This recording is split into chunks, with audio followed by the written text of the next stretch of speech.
Welcome to babies design and blog. বহুদিনৰ মূৰত আচলতে আজি ভিডিঅ' লৈ আহিব বিচাৰিছোঁ।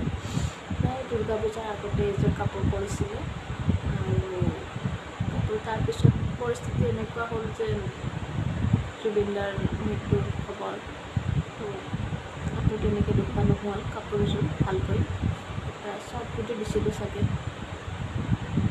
ভাবিলোঁ আজি কাপোৰযোৰ দেখুৱাই দিওঁ।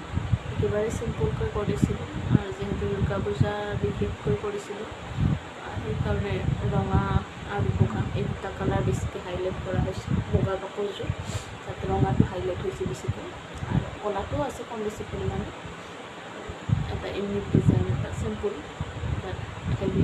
আচলতে আছে কামখিনি, গাটোত বিশেষ একো কাম নাই, গাটো উকাই আছিলে।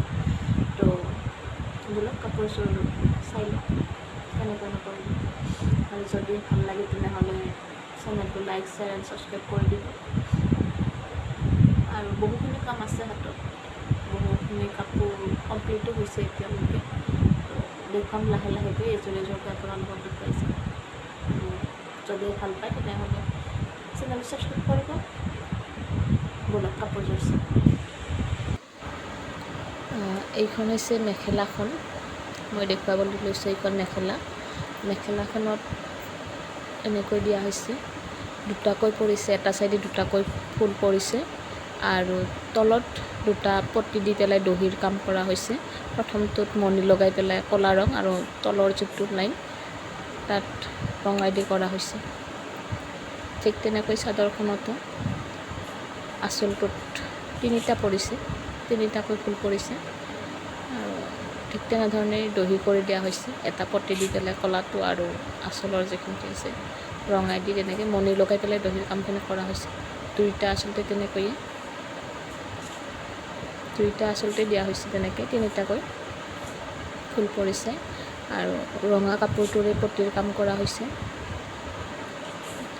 দেখিছে নহয়, এইটো আচলতে ঠিক তেনেকৈ একেদৰে। গাটোত একো নাই, গাটো বগা হৈ আছে আৰু পটিৰ যিটো কাপোৰ, সেই কাপোৰটো আচলতে ৰঙাই দিয়ে অকণমান ফুলৰ ডিজাইন আছে আৰু ব্লাউজটো একেবাৰে চিম্পুলকৈ কৰা হৈছে, ৰাউণ্ড নেক দি পেলাই।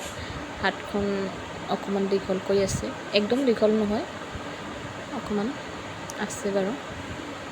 আৰু এই চাদৰৰ পটিটো আৰু ব্লাউজৰ কাপোৰটো একেই কৰা হৈছে, মেচিং কৰা হৈছে। মেখেলাৰ পটিৰ কাপোৰখিনিও সেই একেই, এটা কাপোৰেই আনি পেলাই তেনেকৈ কৰা হৈছে, মিটাৰ কাপোৰ আনি। আৰু কাপোৰযোৰ চিল্কত আছে, এইটো পলি চিল্ক নে কি হ'ব, কাপোৰটো মেটেৰিয়েলটো